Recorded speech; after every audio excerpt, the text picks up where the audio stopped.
Cortes, and she's an undergrad student studying theater and psychology at NYU.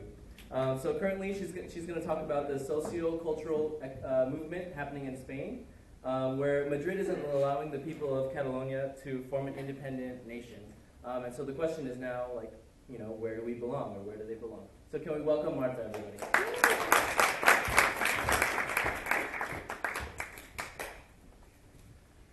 Good evening, my name is Marta Migo Cortes. I come from Barcelona, Spain.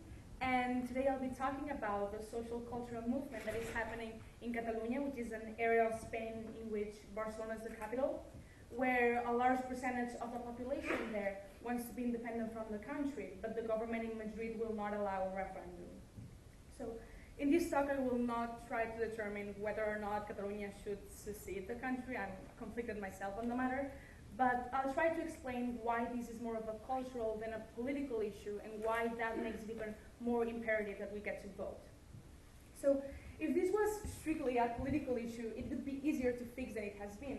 There are a series of processes in our judicial department, such as textual analysis of law or parliament vote, that would allow a discussion and possible resolution on these concrete political injustices that Catalonia faces. However, the issue goes deeper than these political injustices. The disconnect between the Spanish and the Catalan understanding of the problem is what prevents the conflict from being solved. The issue is not that Catalans feel politically discriminated against, even though they are, but that they no longer identify with the Spanish culture. They no longer feel Spanish. That's why we want to vote, because we want to fix this cognitive dissonance that we have between what we feel and reality.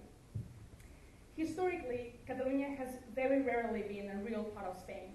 It wasn't until the 11th of September of 1714 when Felipe V, our king back then, illegally united all territories under his name.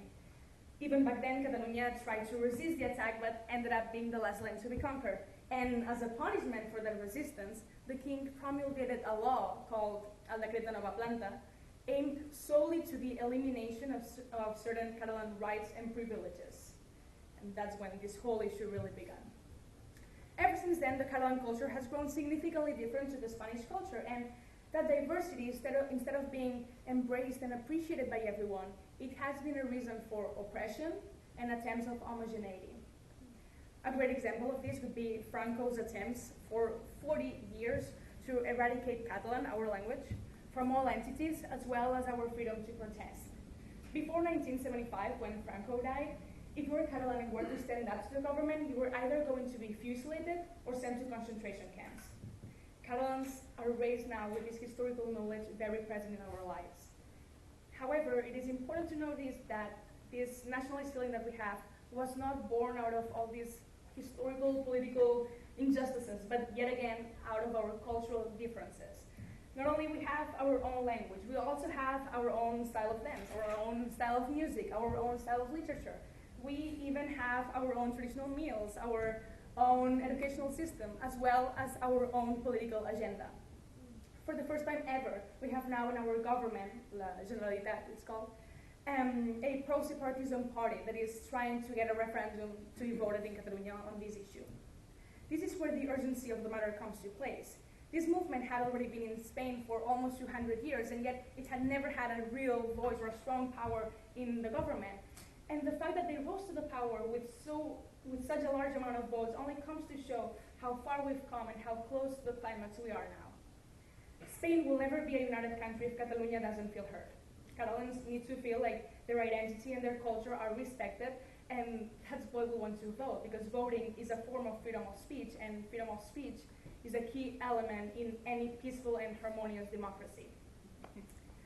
Countless territories in the world are in the same situation as Catalonia is right now, and their voices should be heard too. This is a matter that affects all of us. Spain is exercising a power over Catalonia in an unjust manner. And unfortunately, authority being misused is something that we see on a daily basis. We need to raise awareness on this issue because we want every individual to know that it is okay to speak up when you don't identify with your political or cultural situation. I believe this is especially critical now, more than ever, given the political division made apparent by the recent US election. It is okay to be a minority, and that should mean no limitation to the volumes your voice can reach. Catalonia is small, but we know what we want, and we're peacefully going to fight for it.